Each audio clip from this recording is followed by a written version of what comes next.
Salam sejahtera Bapak Ibu dimanapun Anda berada. Senang sekali bisa berjumpa kembali dengan Anda semua melalui ibadah live streaming. Ibadah ini kami pancarkan atau kami siarkan melalui link YouTube kami, yaitu Bible Teaching Ministry. Hari ini kita akan melanjutkan pembahasan kita dengan tema pelayanan. Nah, sebelum kita mengupas kebenaran ini, terlebih dulu kita akan mendengarkan sebuah lagu dengan judul Hati Sebagai Hamba. Karena tema yang akan kita kupas pada hari ini dengan tema Hamba Tuhan yang mencapai garis akhir atau pelayan Tuhan yang mencapai garis akhir. Mari kita dengarkan lagu ini.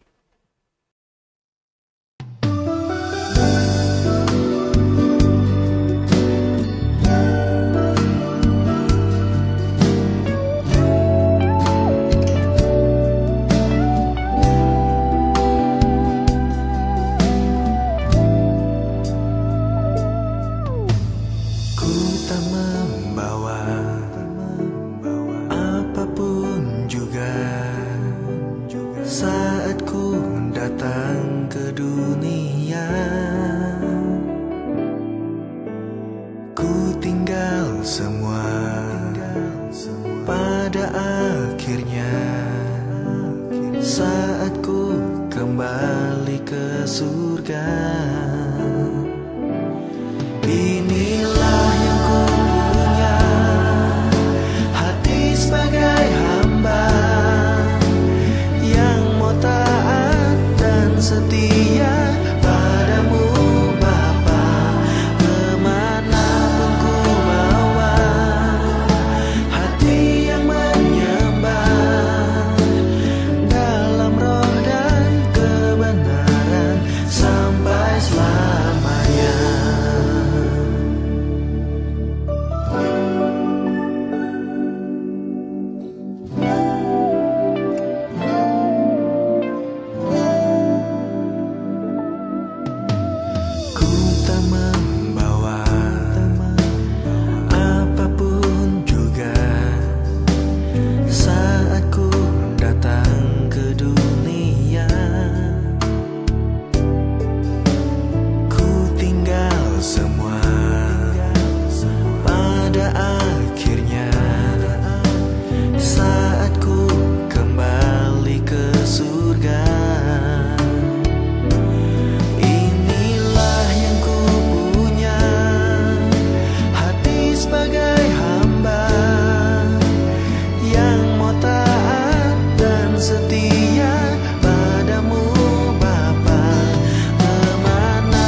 Bapak Ibu, kita sudah mendengarkan pujian yang begitu menginspirasi. Bagaimana kita menjadi hamba yang setia, yang mengorbankan segalanya, mengabdi demi pelayanan Tuhan. Itulah impian, keharapan Tuhan. Kita akan berdoa. Di dalam nama Tuhan Yesus Kristus kami berdoa, Tuhan, terima kasih atas penyertaan Engkau. Sudah 9 bahkan 10 sesi kami pelajari dari tema pelayanan. Dan ini adalah sesi yang terakhir. Tuhan Yesus pimpin kami supaya di sesi yang terakhir, sesi penutupan ini menjadi sesi yang begitu menentukan tentang kelanjutan pelayanan kami. Engkau buka hati kami, pikiran kami, khususnya pelayan-pelayan-Mu, agar di sesi penutupan ini membangun satu mentalitas yang kuat, sehingga mereka bisa berkata, aku ingin mencapai garis akhir dari pelayanan ini. Pimpin kami untuk belajar kebenaran ini di dalam nama Tuhan Yesus Kristus. Amin. Bapak Ibu, tema pelayanan ini adalah sesi yang ke-10 dengan judul Pelayan Tuhan yang mencapai garis akhir. Nah, judul yang ke-10 ini karena terlalu panjang, sehingga saya jadikan 2 bagian. Bapak Ibu, minggu lalu saya sudah kupas di bagian pertama, pelayan Tuhan yang mencapai garis akhir. Nah, ini adalah bagian yang kedua. Supaya tidak terlalu panjang, kami jadikan 2 bagian. Nah, di bagian 2 ini lebih banyak saya akan menceritakan tentang kesaksian-kesaksian hidup saya, bagaimana menjadi pelayan Tuhan. Saya juga pernah meninggalkan pelayan untuk beberapa tahun lamanya. Full saya tinggalkan, sehingga saya berpikir saya tidak akan lanjutkan lagi pelayan saya sebagai hamba Tuhan. Nah, sebuah kesaksian yang sangat inspiratif bagaimana saya tinggalkan pelayanan dan akhirnya kembali ke pelayanan. Lalu apa yang menyebabkan saya tinggalkan pelayanan ini dan apa yang saya alami menjadi pengajaran berharga. Kenapa seorang hamba Tuhan bisa sampai meninggalkan pelayanan dan tidak bisa mencapai garis akhir. Di sesi yang kedua inilah saya akan kupas semuanya. Mari kita ikuti. Kita lihat lagi. Selama ini faktor keuangan atau ekonomi masih menjadi penyebab utama banyak hamba Tuhan yang meninggalkan pelayanan. Salah satu rasul bernama Yudas Iskariot adalah contoh nyata seorang pelayan Tuhan yang gagal mencapai garis akhir. Karena motivasi pelayanan dari Yudas Iskariot adalah kekayaan. Bayangkan, demi mendapatkan kekayaan dia jual gurunya sendiri. Bukan itu saja. Setelah gurunya dijual, lalu kasus ini terbongkar. Dia tidak enak hati, kemudian kembalikan uang hasil jualan gurunya 30 uang keping itu. Dan akhirnya dia karena malu menanggung aib. Mungkin dikucilkan teman-teman. Lu ini kelewatan nih, guru kita pun lu jual ya. Akhirnya tidak kuat mental, bunuh diri dia. Jadi Yudas ini bukan mencapai garis akhir, tapi mengakhiri hidupnya dengan tragis. Kan kasihan. Gara-gara apa? Duit.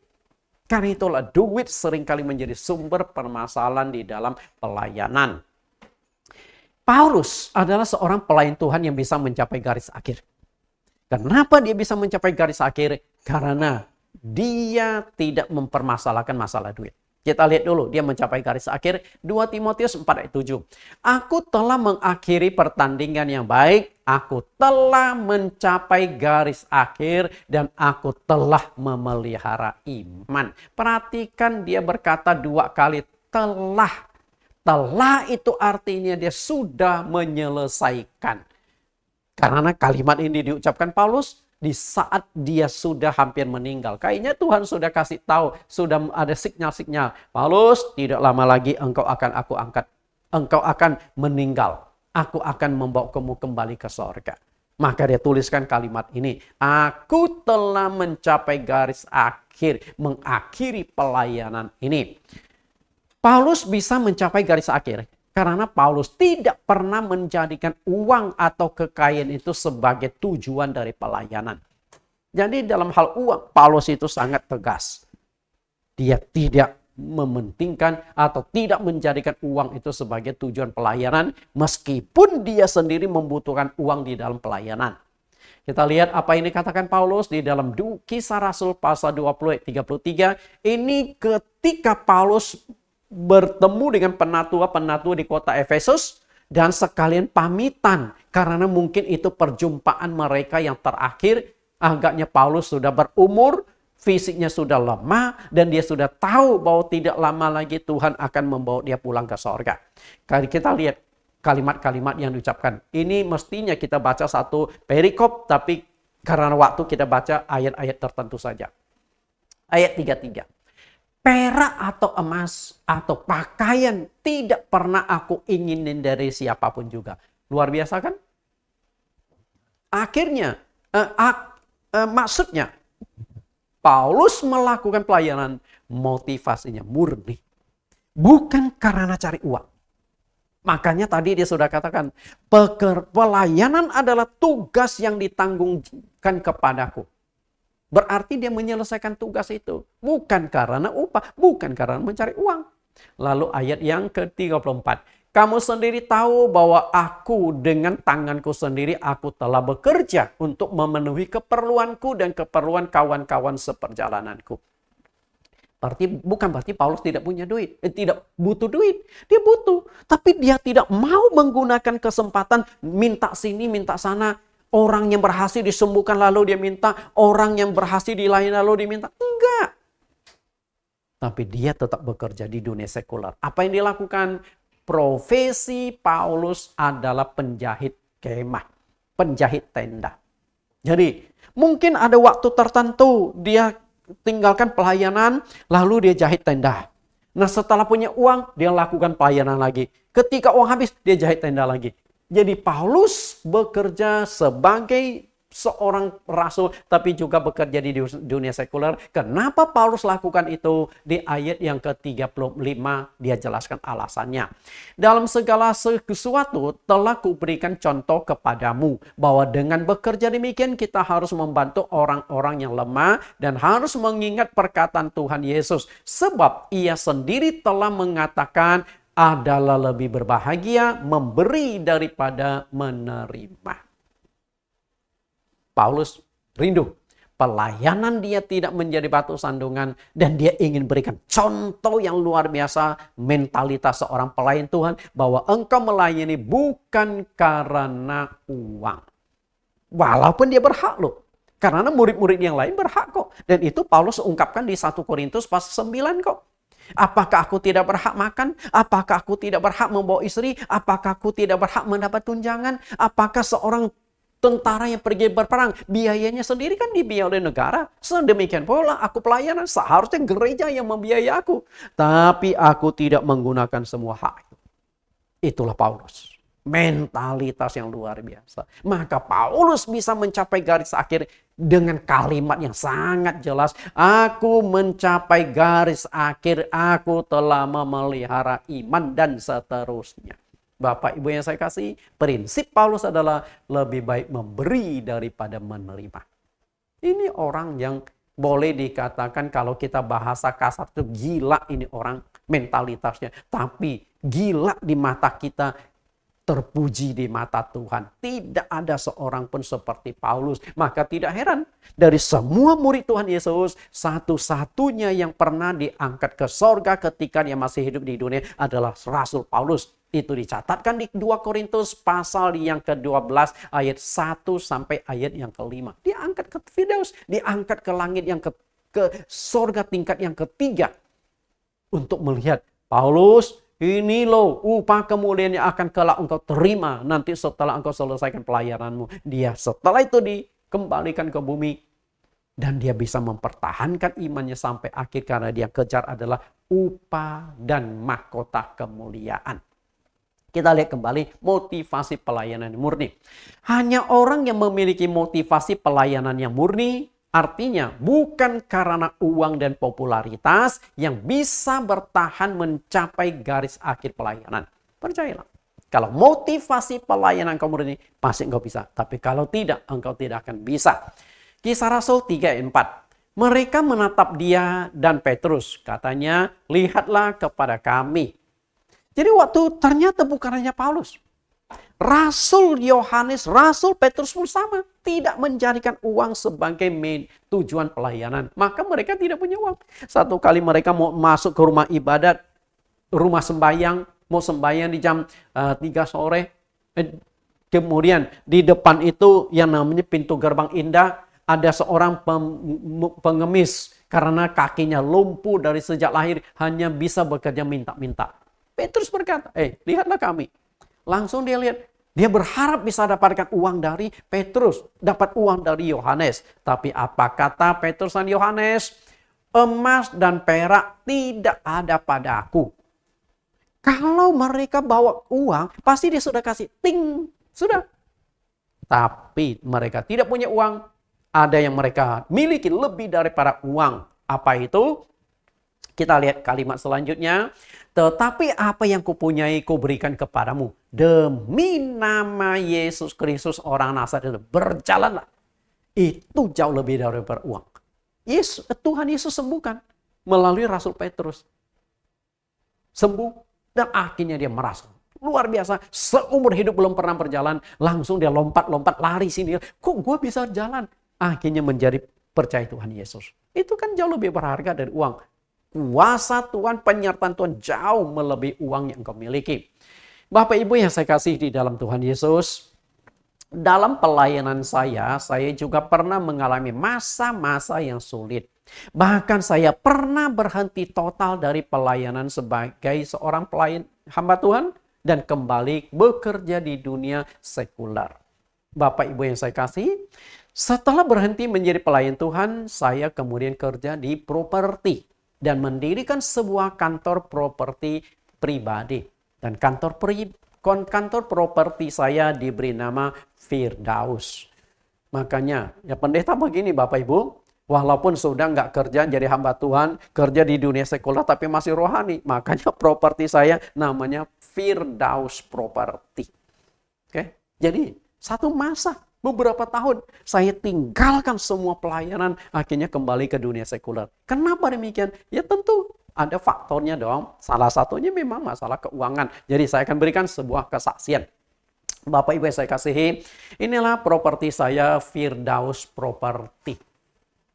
Nah, logonya tiang-tiang dan ada atap rumah. Firdaus Property.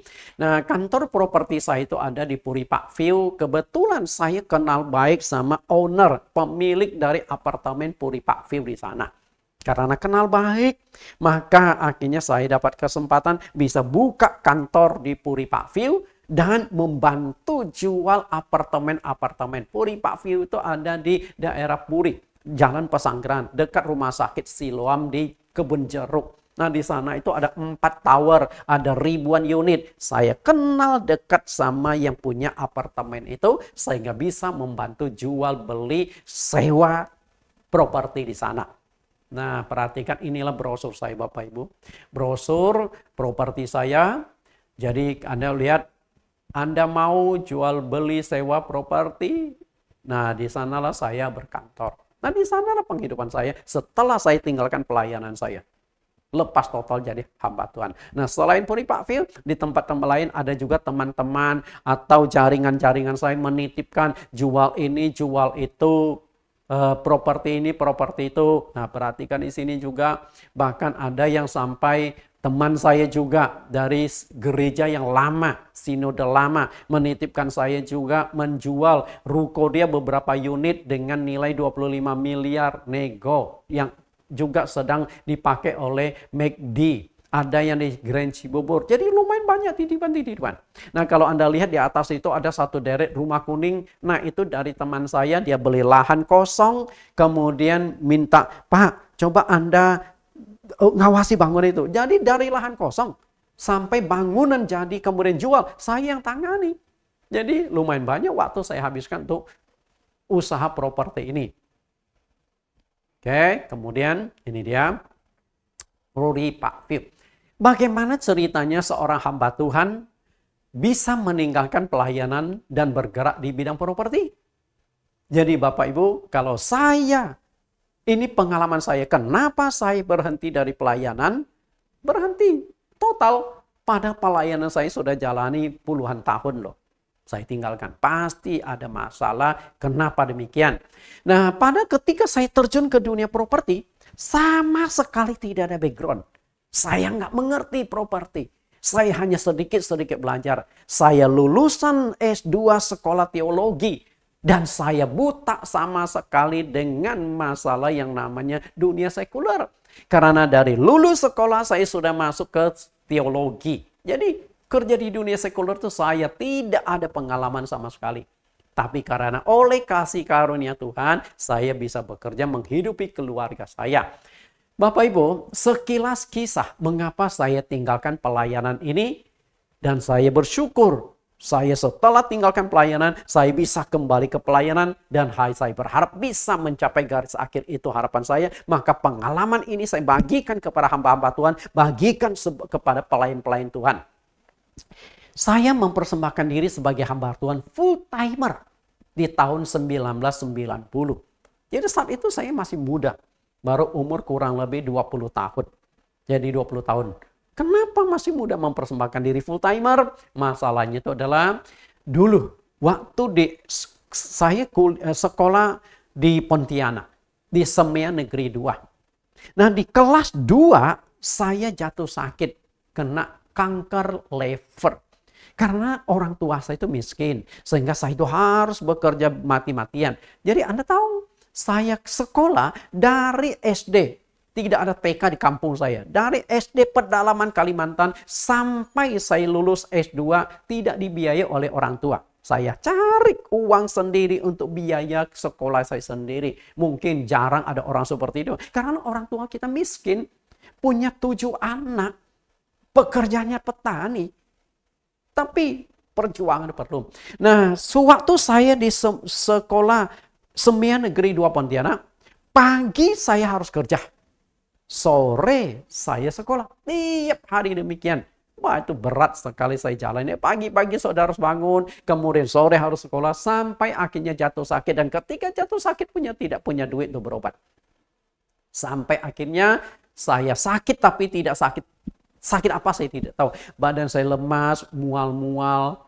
Kemudian sampai 1 tahun. Saya hanya bisa terbaring di ranjang.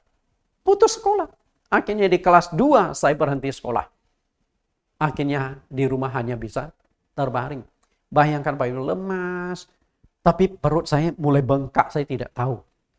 Belakangan baru saya tahu bahwa saya kena kanker liver, sirosis setelah cek ke dokter. Jadi 1 tahun saya juga sudah doa, bukan tidak doa. Untuk berobat tidak punya duit. Belum ada BPJS Bapak Ibu. Nah, akhirnya hanya bisa berharap doa. Bayangkan Bapak Ibu untuk berjalan aja sudah nggak kuat. Jadi kalau jalan tuh harus pegangan tembok.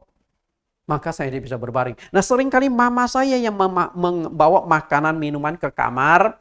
Saya makan, dia lalu bawa piring kosong supaya untuk dicuci. Jadi mama saya itu luar biasa merawat saya. Nah, dalam kondisi yang demikian, suatu kali ada seorang pengurus gereja namanya Henry Jurnawan yang akhirnya menjadi koko angkat saya. Jadi saya punya nama Nathan Jurnawan. Kata Jurnawan itu diambil dari nama beliau Henry Jurnawan karena saya minta izin karena dia banyak menolong saya, berjasa bagi saya. Maka saya orang yang bisa berbakti dan membalas kasih orang. Kok saya minta nama belakangnya untuk diselamatkan ke nama saya ya. Ya, dia izinkan. Jadi Nathan Jurnawan. Suatu kali dia datang ke rumah saya. Dia melihat saya. Langsung dia tanya, kamu sakit apa toh? Saya jawab, nggak tahu tuh. Belum cek? Belum. Lalu dia tarik dompetnya, dia kasih sedikit duit. Udah, kamu coba cek ke dokter, kamu sakit apa? Nah, berdasarkan sedikit uang yang dikasihkan kepada saya, kemudian saya paksakan diri pergi cek ke dokter. Begitu dokter cek, hasilnya keluar, dokter marahi saya. Kenapa sekarang baru datang? Galak banget tuh dokternya. Kayak saya sudah sakit, sudah lemas, dimaki-maki gitu lagi. Saya kan kaget juga, kenapa? Akhirnya dia berkata, kamu nggak tahu penyakit kamu? Nggak tahu dok. kamu tahu nggak? Kamu punya penyakit sudah berat. Bahkan rupanya dokter yang satu ini agak belak-belakan. Kamu kena kanker liver. Hidupmu tidak akan lama lagi. Waduh, nakutin kan? Ya apa boleh buat? Ya setelah itu pulanglah saya. Nggak bisa apa-apa lagi. Nah saya tahu masih umur 20 tahunan sudah harus mati karena divonis kena kanker liver. Apa boleh buat? Ini sudah hampir setahun saya sakit loh. Sampai suatu hari, Jumat malam, saya akhirnya ikut ibadah di gereja. Selesai ibadah, semua jemaat sudah pulang. Sekitar jam 10 malam, saya seorang diri masuk ke aula gereja itu. Saya malam itu menangis kepada Tuhan. Saya pakai kaos, mungkin terbawa oleh emosi. Kaos itu saya pegang, saya hentakkan. Kancingnya copot, saya tidak tahu kemana. Saya menangis, saya bersujud di hadapan Tuhan. Dan malam itulah saya bernasar, Tuhan, kalau Engkau betul-betul ada dan punya kuasa mau memberikan belas kasih-Mu, sembuhkan aku. Aku akan mempersembahkan diriku untuk menjadi pelayan-Mu. Setelah selesai berdoa, lebih kurang setengah jam, saya mau pulang pun sudah nggak kuat, lemas banget. Nah, kebetulan di gereja itu ada seorang anak muda. Ya mungkin semacam koster yang tugasnya bersih-bersih gereja, buka pintu, kemudian persiapkan ruang ibadah dan sebagainya. Nah dia antar saya pulang ke rumah saya.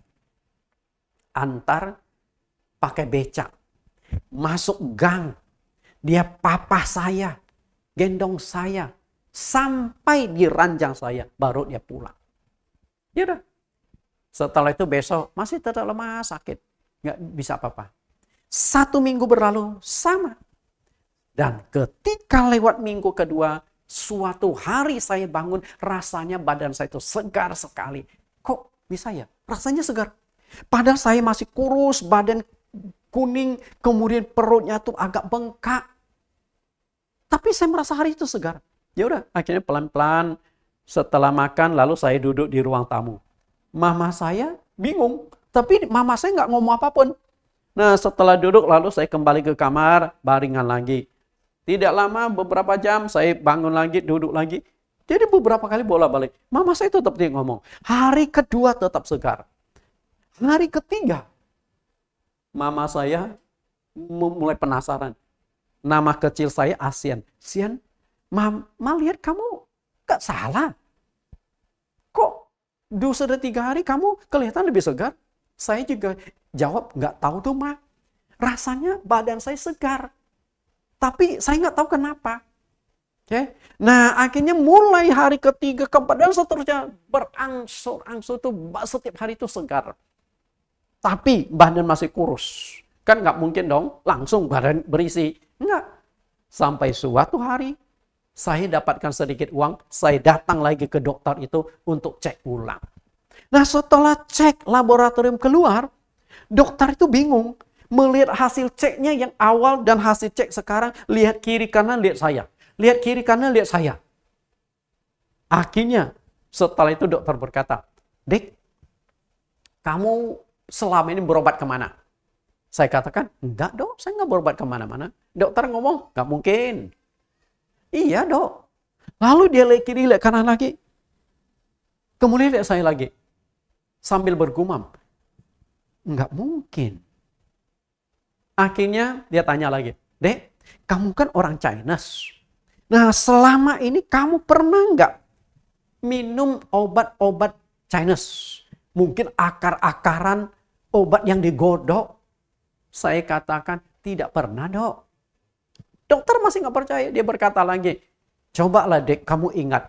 Karena ini akan sangat membantu orang. Saya awalnya bingung karena belum tahu kan hasil ceknya apa. Dia berkata sangat menolong orang. Akhirnya saya katakan tidak pernah dok. Benar, yang benar dek. Saya katakan tidak pernah. Lalu dia tanya lagi. Jadi apa yang kamu lakukan selama ini? Pada dokter sudah vonis saya tuh beberapa bulan hidup saya itu mungkin akan berakhir. Karena liver saya sudah sirosis, sudah parah. Kanker liver. Akhirnya saya berkata, enggak dong, saya hanya berdoa saja. Langsung map saya ditutup kiri kanan, langsung diserahkan. Kamu pulang, kamu sudah sembuh total. Bahkan ada antibodi dalam tubuh kamu. Saya sampai bingung juga. Ya sudah, karena itu saya pulang. Nah mulai saat itu sampai hari ini saya tidak pernah kambuh penyakit liver saya. Sembuh total. Untuk itulah akhirnya setelah itu kan saya kelas 2 kan berarti sekolah. Akhirnya saya masuk ke sekolah lagi. Padahal saya sudah nggak mau lanjutkan sekolah loh. Oke. Akhirnya ditemani oleh seorang pendeta dari gereja tersebut. Namanya pendeta David Cahyadi. Ke sekolah, temannya saya sampai sekolah, daftar lagi. Sehingga teman sekelas saya jadi kakak kelas saya. Walaupun malu, ya sudahlah, mau diapain. Sampai saya lulus SEMEA Negeri 2 Pontianak. Nah setelah itu, saya sempat lupa dengan nasar saya. Mulai kerja di dunia sekuler. Beberapa bulan kemudian dihajar Tuhan. Mengalami kecelakaan motor. Nah saya berpikir, waduh jangan-jangan nasar saya Tuhan kejar. Ya sudah, akhirnya saya keluar lalu mendaftarkan diri di sekolah STT Kanaan di Puncak, disponsori oleh sebuah sinode, akhirnya mulai sekolah teologi secara full-timer. Saya bernaung di sinode gereja tersebut melayani selama 18 tahun. Dari tahun 1990 saya mempersembahkan diri masuk ke sekolah teologi, disponsori, sampai lulus 4 tahun kemudian mulai melayani sampai tahun 2008. Cuman masalahnya adalah sinode gereja itu menganut sistem organisasi yang bersifat sentralisasi. Artinya pusat yang mengatur segalanya. Jadi cabang-cabang itu milik pusat. Jadi nggak ada gereja yang bersifat otonom. Semua itu sentralisasi. Gereja itu milik organisasi. Nah semua hamba Tuhan itu diterapkan seperti karyawan sekuler saja. Jadi mereka dikasih honor, lalu dikasih fasilitas, boleh tinggal, disediakan mes. Tapi mes itu bukan milik ya. Nanti setelah pensiun harus dikembalikan ke gereja. Yaudah, tunjangan pendidikan, tunjangan kesehatan dan sebagainya. Ya sudah, saya layani 18 tahun saya melayani. Karena memang full saya melayani di sana. Secara ekonomi mungkin dikatakan kekurangan tidak, kelebihan juga tidak. Karena itu standar lah. Oke. Dan ada pensiun juga setelah engkau melayani 25 tahun. Kalau kuat masih diizinkan, tapi setidaknya engkau boleh ajukan pensiun setelah 25 tahun melayani.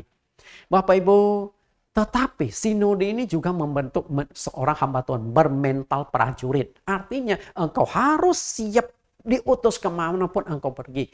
Jadi pendeta-pendeta yang melayani itu bukan bersifat otonom. Anda bisa dirikan gereja, lalu gereja itu milik Anda. Enggak. Karena bersifat sentralisasi kami diutus. Dan masalahnya adalah seringkali diutus sini 1 tahun, dicabut, diutus ke tempat lain, di cabang lain. Jadi pelayanan saya itu boleh dikatakan pindah sini, pindah sana. Akibatnya anak, istri, keluarga itu tidak bisa selalu ikut. Terutama setelah anak itu sekolah. Kan kacau balau sekolahnya. Mau tidak mau seringkali akhirnya keluarga harus kita tinggalkan. Tapi kalau mereka yang tidak bawa istri, setiap bulan dapat cuti 4 hari. Dipotong perjalanan. Misalnya kalau perjalanan 1 hari itu tidak dipotong. 4 hari setiap bulan. Jadi sebulan itu hanya 4 hari bisa berkumpul sama anak istri. Setelah itu harus kembali ke tempat dinas lagi. Jadi 18 tahun saya jalanin itu. Berat. Tapi harus dijalani Bapak Ibu.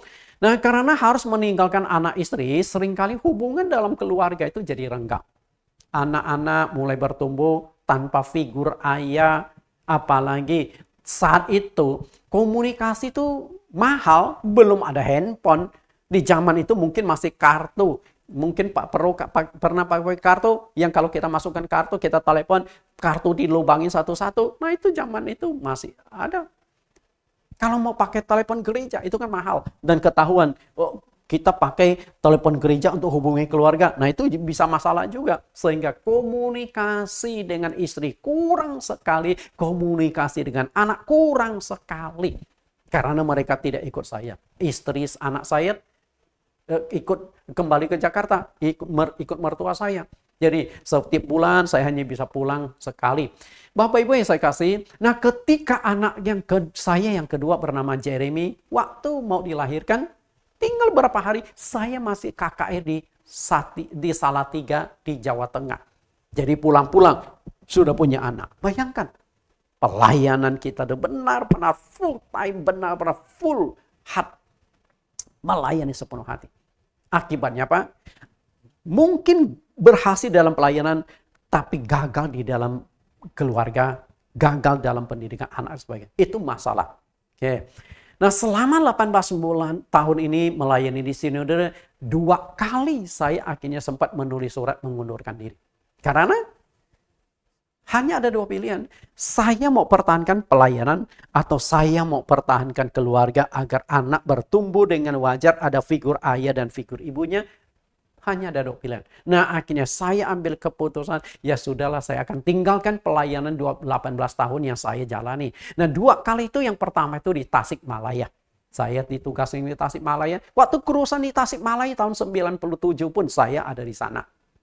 Bapak Ibu, nah kenapa saya mau berhenti? Karena masalahnya saya kan cuti dari Tasikmalaya kembali ke Jakarta. Nah, pernah 1 kali anak saya Jeremy sudah masuk SD, masih kecil lah, kelas 1, kelas 2 SD.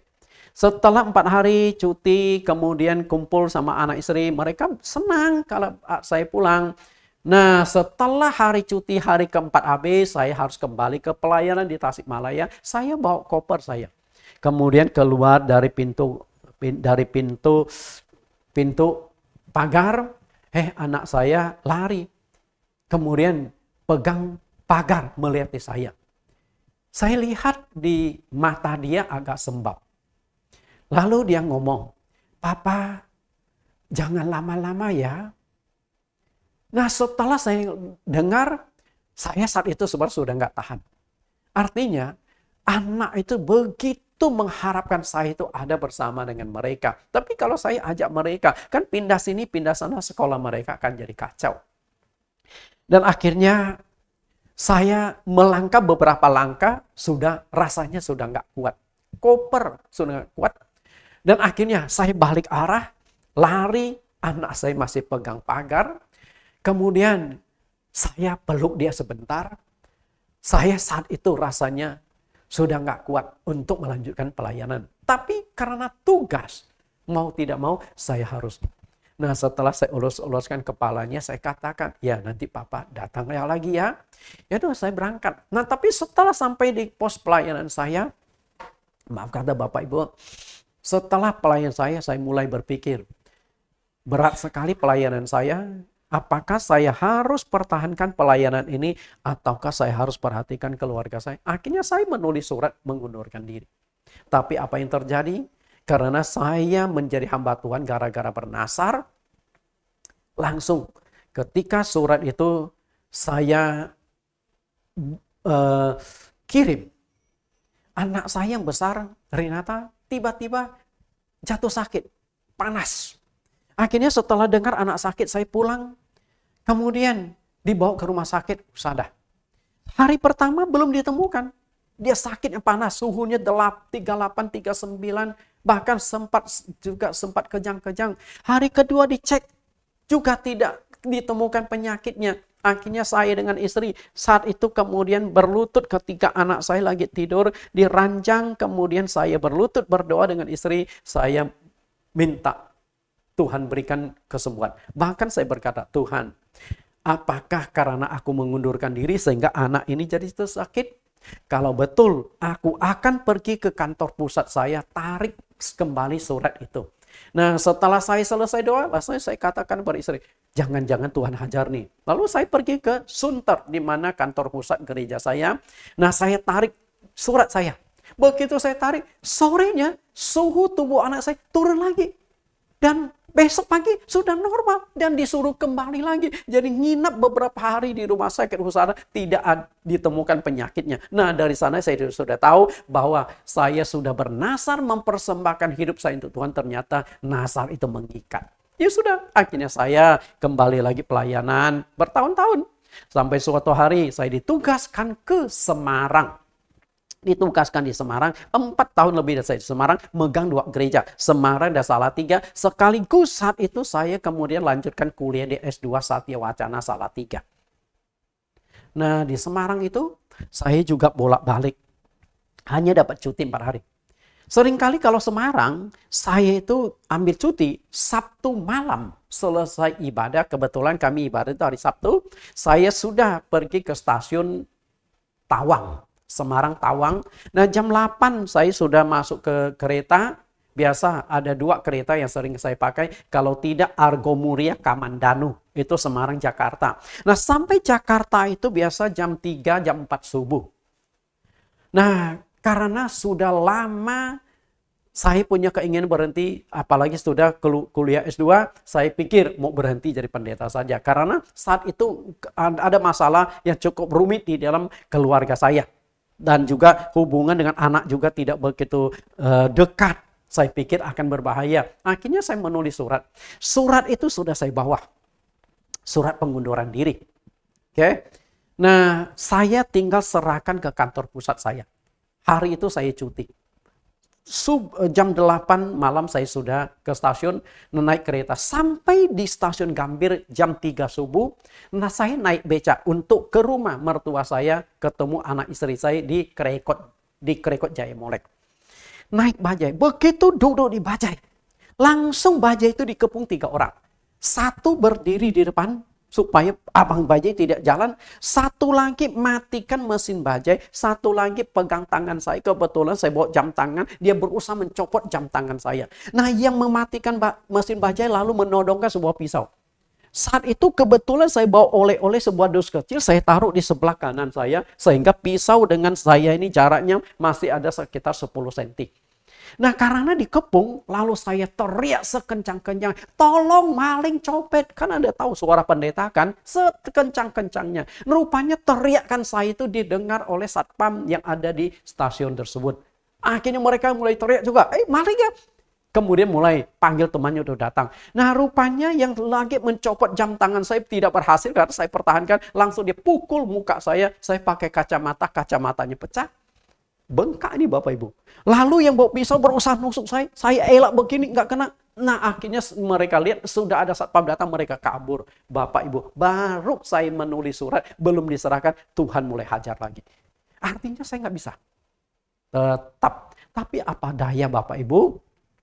Akhirnya sekitar tahun 2006, masalah di keluarga saya ini semakin ribet, semakin berat. Dan akhirnya setelah lulus kuliah S2, saya minta kepada pimpinan pusat sinode, bisa nggak tolong tugaskan saya di Jakarta supaya dekat anak istri. Atau setidak-tidaknya di Jabodetabek lah, kalau mau ketemu anak istri masih dekat. Tapi mereka nggak kompromi, tetap tugaskan saya ke Banjarmasin. Nah di Banjarmasin itulah keluarga saya mengalami goncangan berat sehingga saya mau tidak mau hanya ada 2 pilihan, mempertahankan keluarga atau mempertahankan pelayanan sampai akhirnya ambil sebuah keputusan saya berhenti saja di tahun 2008. Jadi 2008 saya mengundurkan diri.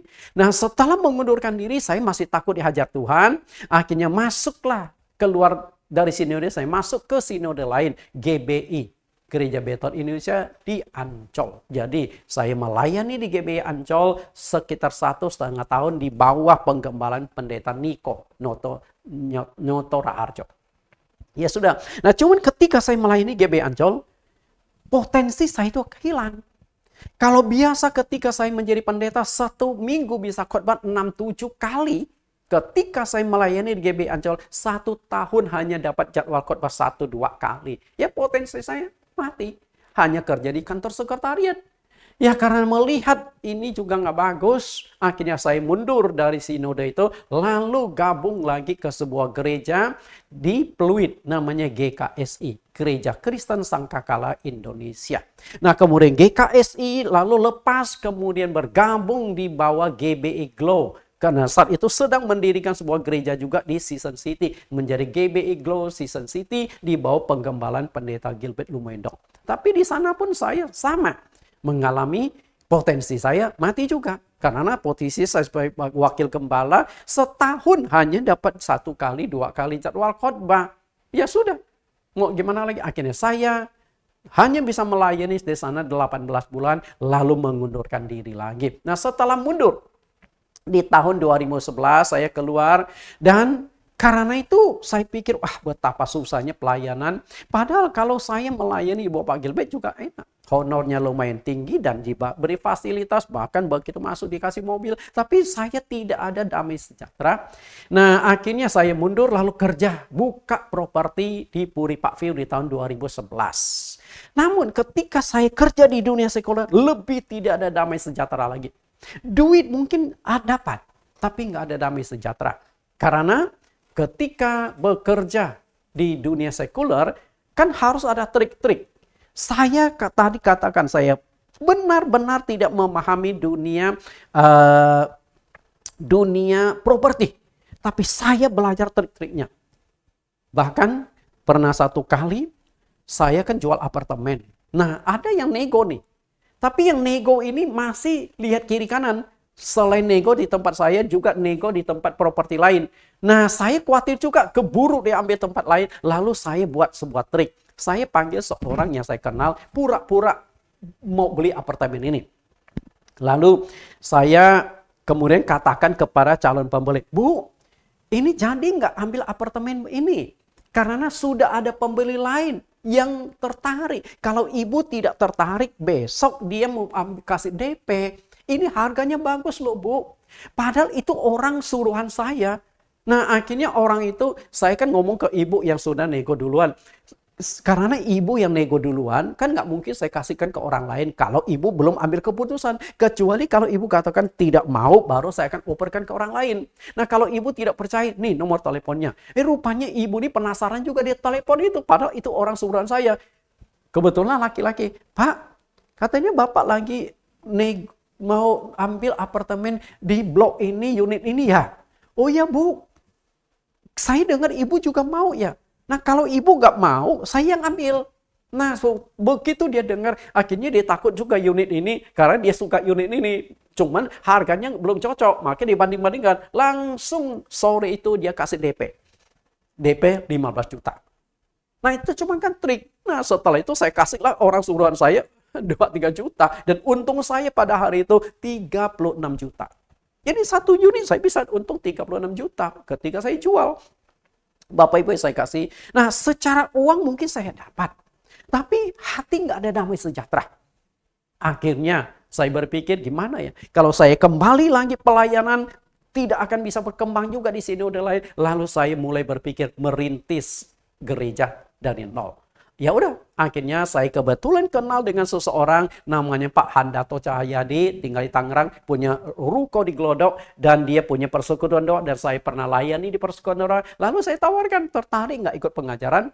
Nah, akhirnya beliau tertarik, ya mulai. Saat itu kemudian saya mulai ke Modern Land, tempat tinggal beliau di Tangerang. Saya seminggu sekali ke sana bawa sepeda motor. Bolak-balik melayani dari jam 7 sampai kadang-kadang jam 11 karena mereka haus akan kebenaran. Dia kumpulkan orang-orang ikut pengajaran Alkitab dari saya. Nah, setelah beberapa bulan ikut pengajaran, pada peristiwa awal perintisan itu memang sangat berat.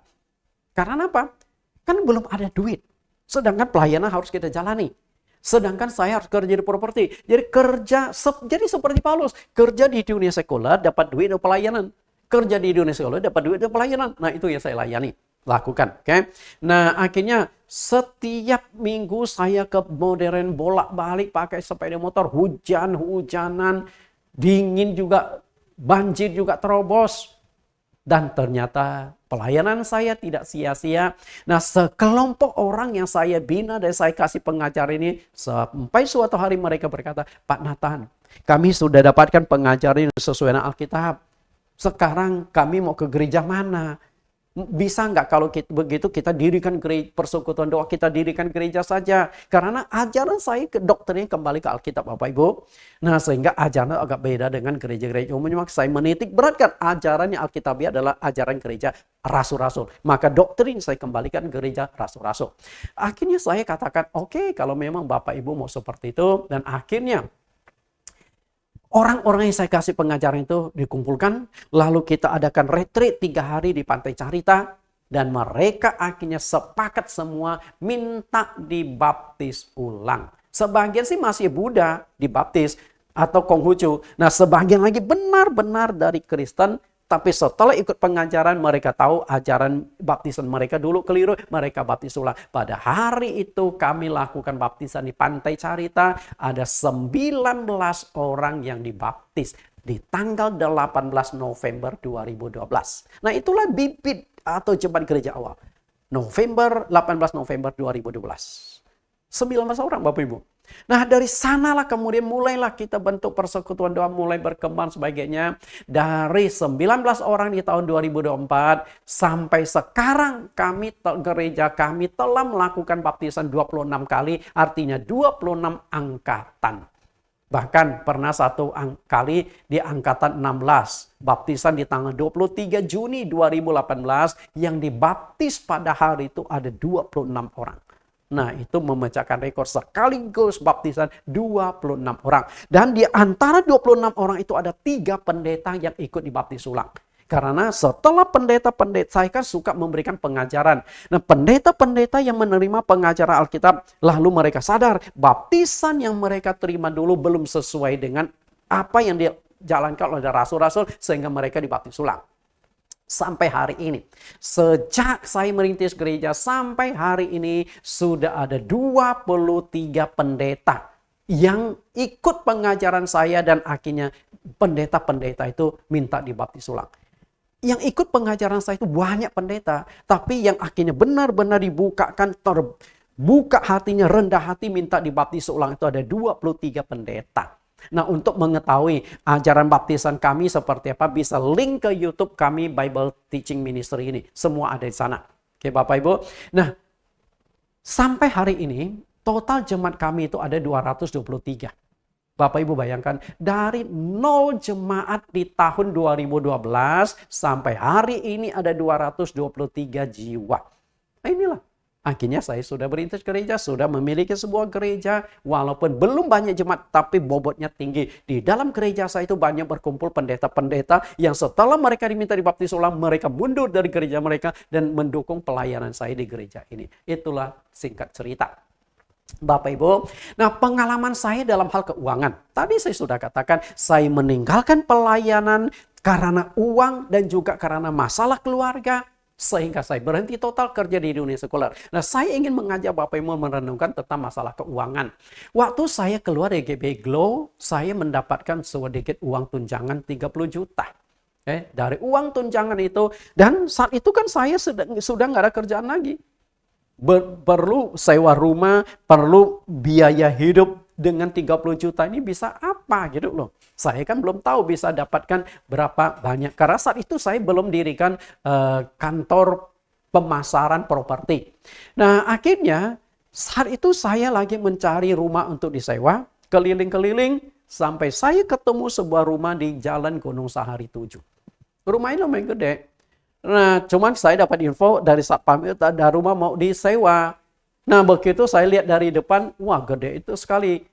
Akhirnya nggak mungkin kan. Tapi satpam itu sudah kasih nomor telepon pemilik rumah. Namanya Dr. Kohar. Dr. Kohar itu orang Buddha. Nah, akhirnya saya coba iseng-iseng telepon. Pak, saya dengar rumah Bapak di Gunung Sahari mau disewa ya? Ya, betul Pak. Mau disewa berapa? 70 juta setahun Pak. Akhirnya saya, oh ya terima kasih. Udah saya tutup telepon kan. 70 juta. Harapan saya setahun itu hanya 15 juta. Paling mentok 20 juta. Karena hanya dapat 30 juta. Saya targetkan 2-3 bulan saya harus dapat kerjaan. Gimana caranya? Karena 30 juta. Sewa rumah sudah habis. Ya. Nah akhirnya saya bingung nih. Gimana? Sampai 1 minggu lewat, beliau telepon saya. Rupanya nomor telepon saya di save. Dia tanya, Pak, jadi nggak sewa rumah? Saya katakan, aduh harganya masih ketinggian Pak. Ya udah, yuk datang dulu deh, kita ketemu. Ya udah, akhirnya saya datang ke tempat dia, lalu ketemu. Nah, waktu ketemu ngobrol-ngobrol, beliau ini rupanya orang kaya, seorang dokter kulit, Dr. Kohar. Dan dia mulai cerita, rumah dia tuh ukurannya 10 kali 30. Oh gede Pak. 10 kali 30, tapi ya 1 lantai. Nah, akhirnya saya tanya, harganya memang 70 juta ya Pak? Iya. Masih bisa kurang nggak Pak?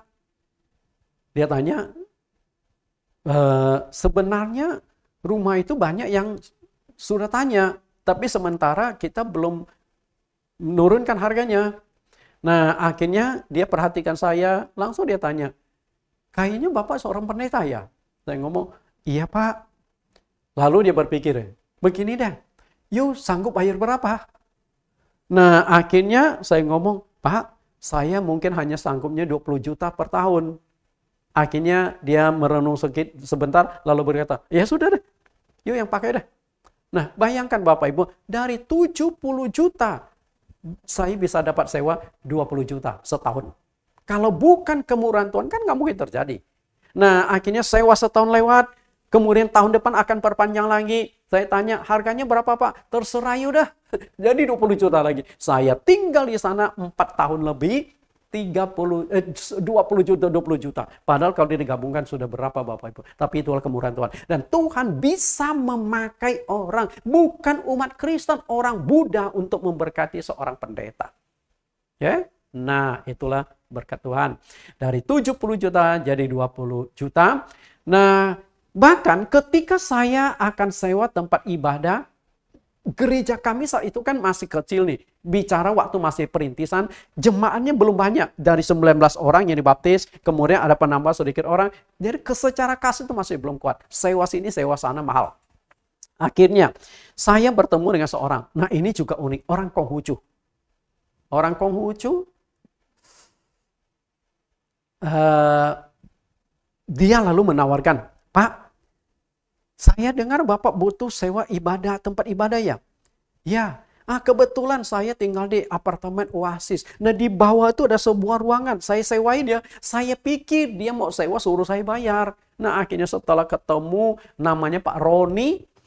Lalu dia berkata, saya mau berkati Bapak. Bayangkan, akhirnya saya pakai bawa jemaat saya pindah dari daerah Kemanggisan ibadah di apartemen Oasis. Itu setahun lebih. Saya nggak keluar duit.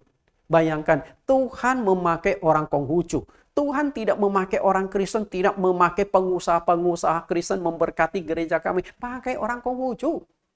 Ya? Dan akhirnya kami ibadah sampai suatu saat dan penghuni apartemen kebetulan banyak orang India mulai keberatan di sana ada gereja. Terpaksa kami pindah sampai ke Hotel 6 Center, baru kami sewa sendiri. Bapak Ibu, inilah sekilas cerita dan sepanjang kehidupan pelayanan saya banyak berkat-berkat yang kadang-kadang tidak saya terpikirkan. Ketika saya lagi kesulitan keuangan, tiba-tiba ada yang saya tidak tahu dari mana dia dapat rekening nomor saya. Dia transfer ke rekening saya sehingga mau bayar sekolah anak saya dan sebagainya. Anak saya saat itu sudah kuliah, kemudian setelah itu lanjutkan S2 di BINUS. Ada saja berkat-berkat. Bahkan satu ketika terjadi ketika ayah saya jatuh sakit.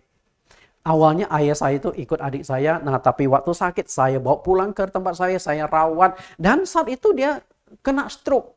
Dan membutuhkan banyak biaya untuk perawatan. Saya harus sediakan satu suster. Dan itu membutuhkan banyak duit. Dari mana duit itu? Simpanan hanya untuk renovasi kamar saya. Kamar papa saya, sediakan televisi, sediakan AC, ruangannya diperbaiki dan sebagainya. Hampir 50 juta habis. Lalu dari mana duit itu? Tapi Tuhan luar biasa. Perhatikan di sini ada properti yang kuning itu.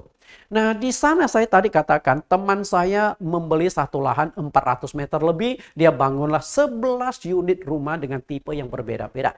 Dari 11 unit itu sudah terjual 8 unit. Dan sisa 3 unit. Dan 3 unit ini lama sekali, sudah bertahun-tahun. Sudah 3 tahun lebih tidak laku-laku. Tapi begitu ayah saya jatuh sakit, tiba-tiba ada yang telepon. Pak, rumahnya mau dijual ya? Karena 2 unit ini ukurannya 4,5 kali 19. Oh, ini salah ketik ya. 4,5 kali 19 meter. 3 lantai full. Harganya tuh 2 miliar lebih. 1 unit. Karena itu orang berpikir, karena itu kan masuk jalan-jalan agak kecil. Di Bendungan Jago, di jalan Taruna 5. Sehingga harga 2 miliar orang memilih beli di Sunter yang jalan besar sehingga susah sekali dijual. Tapi waktu bapak saya jatuh sakit, 2 unit itu langsung diambil oleh 2 orang yang berbeda, dan 1 unit lagi ukuran kecil 3,5 kali 9 meter, 3 lantai juga, langsung juga 3 unit langsung terjual. Jadi Tuhan itu luar biasa memberkati, menyediakan segala sesuatu. Bapak Ibu, dari sini saya belajar satu hal, bahwa Nabi Elia diberi makan oleh burung gagak benar-benar saya alami di dalam pelayanan. Karena itulah seringkali yang membuat kita pelayanan gagal tidak mencapai garis akhir adalah kalau tidak masalah keuangan, pasti masalah keluarga. Tapi Tuhan semuanya bereskan satu demi satu. Karena itulah ketika saya mendapatkan banyak pemeliharaan Tuhan, saya tertarik mengkhotbahkan tentang Elia diberi makan burung gagak sampai 6 sesi.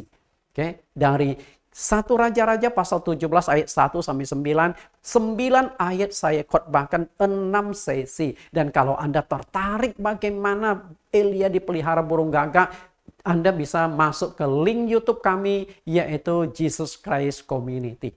6 seri itu Anda bisa nikmati, sangat memberkati Anda. Bapak Ibu yang saya kasih, nah inilah keluarga kecil saya, istri saya Rachel, kemudian anak saya Renata dan Jeremy. Sebuah keluarga yang babak belur mengikuti saya di dalam pelayanan sebagai hamba Tuhan. Tidak mudah. Kemudian ini anak saya bertumbuh dewasa, yang Cici dan adik, ketika adiknya berulang tahun yang ke-17. Nah, setelah itu anak saya sudah lulus kuliah S1, kemudian saat ini sedang melanjutkan kuliah di S2 di BINUS, dan sebentar lagi akan wisuda. Inilah berkat-berkat Tuhan. Nah, sehingga saya berharap, saya tidak tahu masih berapa lama pelayanan, berapa tahun Tuhan akan mempercayakan pelayanan ini kepada saya.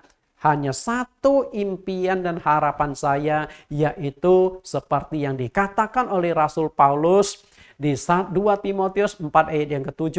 Aku telah mengakhiri pertandingan yang baik. Aku telah mencapai garis akhir dan aku telah memelihara iman. Hanya itu impian saya, agar saya bisa melayani sampai akhir hidup saya. Karena saya tahu pelayanan adalah tugas dan tanggung jawab, terutama nasar yang saya sudah ucapkan kepada Tuhan. Saya akan mempersembahkan hidup saya di dalam pelayanan. Karena impian saya hanya satu, yaitu akan tetap melayani Tuhan sampai dipanggil Tuhan kembali ke sorga. Berusaha mencapai garis akhir dari pelayanan itu sendiri. Doakan saya supaya saya kuat, saya bisa menyelesaikan pelayanan, dipakai Tuhan semakin luar biasa lagi sehingga banyak jiwa yang dimenangkan. Bapak Ibu, sebelum saya akhiri, kita akan nonton sebuah video yang begitu memberikan inspirasi. Ketika Tuhan menyerahkan sebuah tugas, kita harus menyelesaikan tugas pelayanan itu sampai akhir. Sebuah video yang sangat memberkati. Mari kita nonton video ini. Tuhan Yesus memberkati.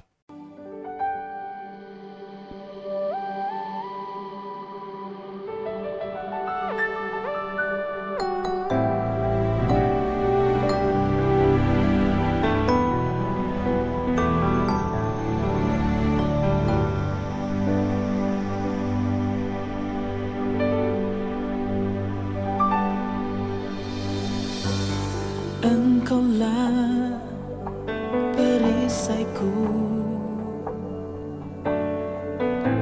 saat badai hidup menerpaku.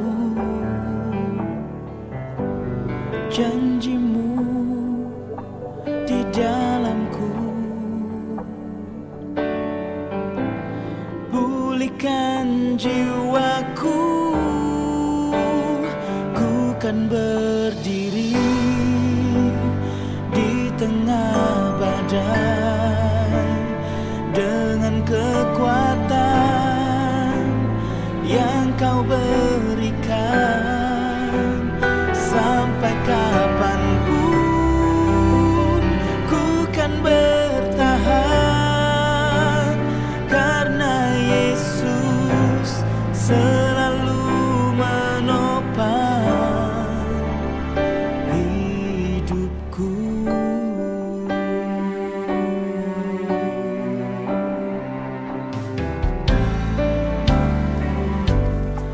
Engkaulah perisaiku saat badai hidup menerpaku. Dengan janjimu di dalam hidupku, janjimu di dalamku, pulihkan jiwaku. Ku kan berdiri di tengah badai dengan kekuatan yang Kau berikan. Sampai kapanpun ku kan bertahan, karena Yesus selalu menopang hidupku.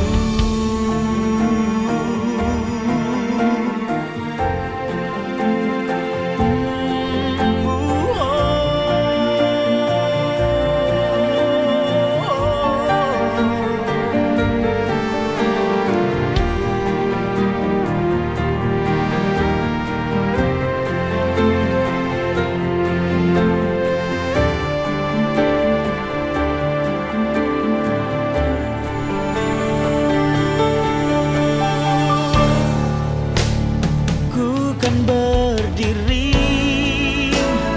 di tengah badai dengan kekuatan yang Kau berikan. Sampai kapanpun ku kan bertahan, karena Yesus selalu menopang. Ku kan bertahan di dalam tekanan dengan kekuatan yang Kau berikan. Sampai kapanpun tak tergoyahkan, karena Yesus selalu menopang hidupku.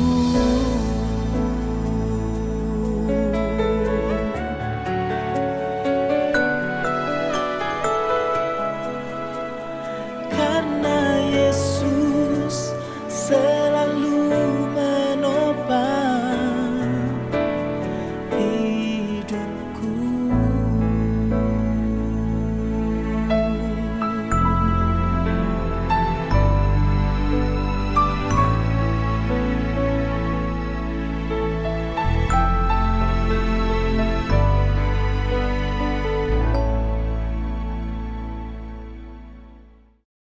Kita tundukkan kepala kita. Terima kasih Tuhan, Juru Selamat yang hidup. Engkau sudah menyertai, sudah memimpin kami, sehingga saat ini kami telah belajar satu kebenaran tentang pelayan Tuhan yang bisa mencapai garis akhir.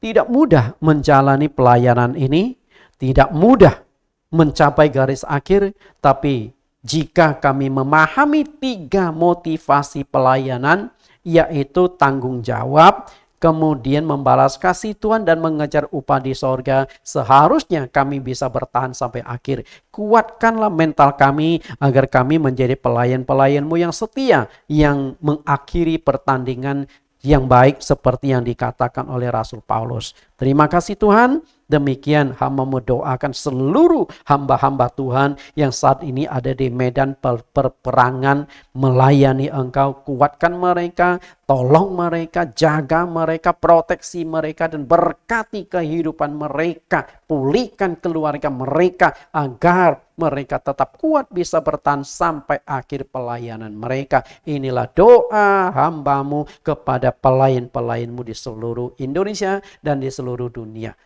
Di dalam nama Yesus Kristus kami berdoa. Amin.